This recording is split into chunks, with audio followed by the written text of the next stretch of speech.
भगवान के उपदेश का उपसंहार। युधिष्ठिर ने पूछा, भगवान, यदि कोई ब्राह्मण परदेश गया हो और वहीं काल की प्रेरणा से उसका शरीर छूट जाए तो उसकी प्रेत क्रिया, अंत्येष्टि संस्कार किस प्रकार संभव है? भगवान ने कहा, राजन, यदि किसी अग्निहोत्री ब्राह्मण की इस प्रकार मृत्यु हो जाए तो प्रेत कल्प में बताए अनुसार उसके काष्ठ में प्रतिमा बनवानी चाहिए। वे काष्ठ पलाश का ही होना उचित है। मनुष्य के शरीर में 360 हड्डियां बताई गई हैं। उन सबको शास्त्रोक्त रीत से कल्पना करके उस प्रतिमा का दाह करना चाहिए। युधिष्ठिर ने पूछा, भगवान, जो भक्त तीर्थ यात्रा करने में असमर्थ हों, उन सबको तारने के लिए कृपया किसी विशेष तीर्थ का धर्मानुसार वर्णन कीजिए।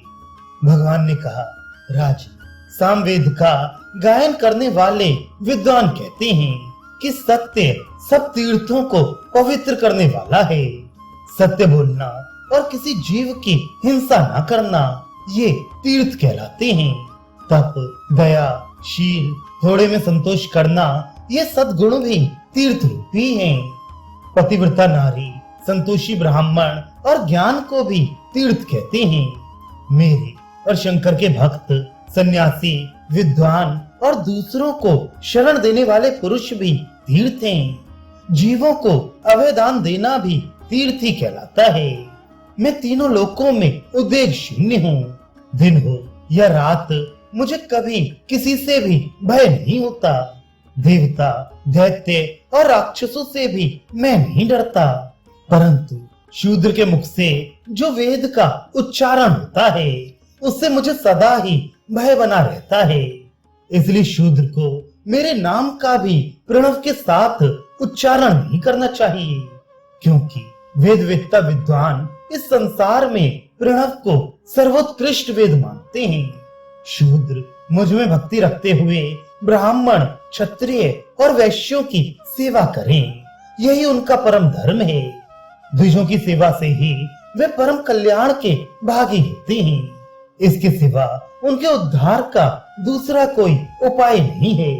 राग, द्वेष, मोह, कठोरता, क्रूरता, शठता, अधिक काल तक वैर रखना, अधिक अभिमान, सरलता का अभाव, झूठ बोलना, निंदा करना, चुगली खाना, अत्यंत लोभ करना, हिंसा, चोरी, झूठ मूठ अपवाद लगाना, धोखा देना, क्रोध, लालच, मूर्खता, नास्तिकता, भय, आलस्य, अपवित्रता, कृतघ्नता, दंभ, जड़ता, कपट और अज्ञान, ये समस्त दुर्गुण शूद्र के पैदा होते ही उसमें प्रवेश कर जाते हैं। ब्रह्मा जी ने शूद्रों को उत्पन्न करके उनके लिए द्विजों की सेवा रूप धर्म का उपदेश किया। द्विजों की भक्ति से शूद्र के तामस भाव नष्ट हो जाते हैं। शूद्र भी यदि भक्ति पूर्वक मुझे पत्र, पुष्प, फल अथवा जल अर्पण करता है तो मैं उसके भक्ति पूर्वक दिए हुए उपहार को सादर शीश चढ़ाता हूँ। संपूर्ण पापों से युक्त होने पर भी यदि कोई ब्राह्मण सदा मेरा ध्यान करता रहता है तो वह अपने संपूर्ण पापों से छुटकारा पा जाता है। विद्या और विनय से संपन्न तथा वेदों के पारंगत विद्वान होने पर भी जो ब्राह्मण मुझ में भक्ति नहीं करते वे चांडाल के समान हैं। जो द्विज मेरा भक्त नहीं है उसके दान, तप, यज्ञ, होम और अतिथि सत्कार ये सब व्यर्थ हैं। पांडुनंदन, जब मनुष्य समस्त स्थावर जंगम प्राणियों में एवं मित्र अथवा शत्रु में समान दृष्टि कर लेता है उस समय वे मेरा सच्चा भक्त होता है। क्रूरता का भाव, अहिंसा, सत्य, सरलता तथा किसी भी प्राणी से द्रोह न करना, ये मेरे भक्तों का व्रत है। जो मनुष्य मेरे भक्तों को श्रद्धा पूर्वक नमस्कार करता है वे चांडाल ही क्यों ना हो, उसे अक्षय लोकों की प्राप्ति होती है। फिर जो साक्षात मेरे भक्त हैं, जिनके प्राण मुझ में ही लगे रहते हैं तथा जो सदा मेरे ही नाम और गुणों का कीर्तन करते रहते हैं, वे यदि लक्ष्मी सहित मेरी विधिवत पूजा करते हैं तो उनकी सदगति के विषय में क्या कहना है। अनेकों हजार वर्षों तक तपस्या करने वाला मनुष्य भी उस पद को प्राप्त नहीं होता जो मेरे भक्तों को अनायास ही मिल जाता है। इसलिए राजेंद्र, तुम सदा सजग रहकर निरंतर मेरा ही ध्यान करते रहो। इससे तुम्हें सिद्धि प्राप्त होगी और तुम परम पद का साक्षात्कार कर सकोगे। जो व्यर्थ की बातें बकते रहते हैं वे मेरे भक्त नहीं, शूद्र हैं। किंतु जो वास्तव में मेरे भक्त हैं वे जन्म से शूद्र होने पर भी वास्तव में शूद्र नहीं हैं।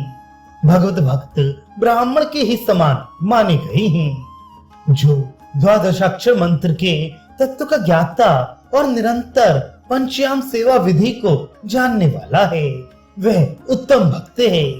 जो होता बनकर ऋग्वेद के द्वारा, अर्धवय होकर यजुर्वेद के द्वारा, उद्गाता बनकर परम पवित्र सामवेद के द्वारा तथा अथर्ववेदीय द्विजों के रूप में जो अथर्ववेद के द्वारा हमेशा मेरी स्तुति किया करते हैं वे भगवत भक्त माने गए हैं। यज्ञ वेदों के अधीन हैं और देवता यज्ञ तथा ब्राह्मणों के अधीन होते हैं, इसलिए ब्राह्मण देवता हैं। किसी का सहारा लिए बिना कोई ऊंचे नहीं चढ़ सकता, अतः सबको किसी प्रधान आश्रय का सहारा लेना चाहिए। देवता लोग भगवान रुद्र के आश्रय में रहते हैं। रुद्र ब्रह्मा जी के आश्रित हैं और ब्रह्मा जी मेरे आश्रय में रहते हैं, किंतु मैं किसी के आश्रित नहीं हूँ। मेरा आश्रय कोई नहीं है, मैं ही सबका आश्रय हूँ। राजन, इस प्रकार ये उत्तम रहस्य की बातें मैंने तुम्हें बताई हैं क्योंकि तुम धर्म के प्रेमी हो। अब तुम इस उपदेश के ही अनुसार आचरण करो। ये पवित्र आख्यान पुण्यदायक एवं वेद के समान मान्य है। जो मेरे बताए हुए इस वैष्णव धर्म का प्रतिदिन पाठ करेगा उसके धर्म की वृद्धि होगी और बुद्धि निर्मल, साथ ही उसके समस्त पापों का नाश होकर परम कल्याण का विस्तार होगा। ये प्रसंग परम पवित्र, पुण्यदायक, पापनाशक और अत्यंत उत्कृष्ट है। सभी मनुष्यों को, विशेषतः श्रोत्रिय विद्वानों को श्रद्धा के साथ इसका श्रवण करना चाहिए। जो मनुष्य भक्ति पूर्वक इसे सुनाता और पवित्र चित्त होकर सुनता है वह निश्चय ही मेरे सायुज्य को प्राप्त होता है। मेरी भक्ति में तत्पर रहने वाला जो भक्त पुरुष श्राद्ध में इस धर्म का श्रवण करता है उसके पितर इस ब्रह्मांड के प्रलय होने तक सदा तृप्त बने रहते हैं।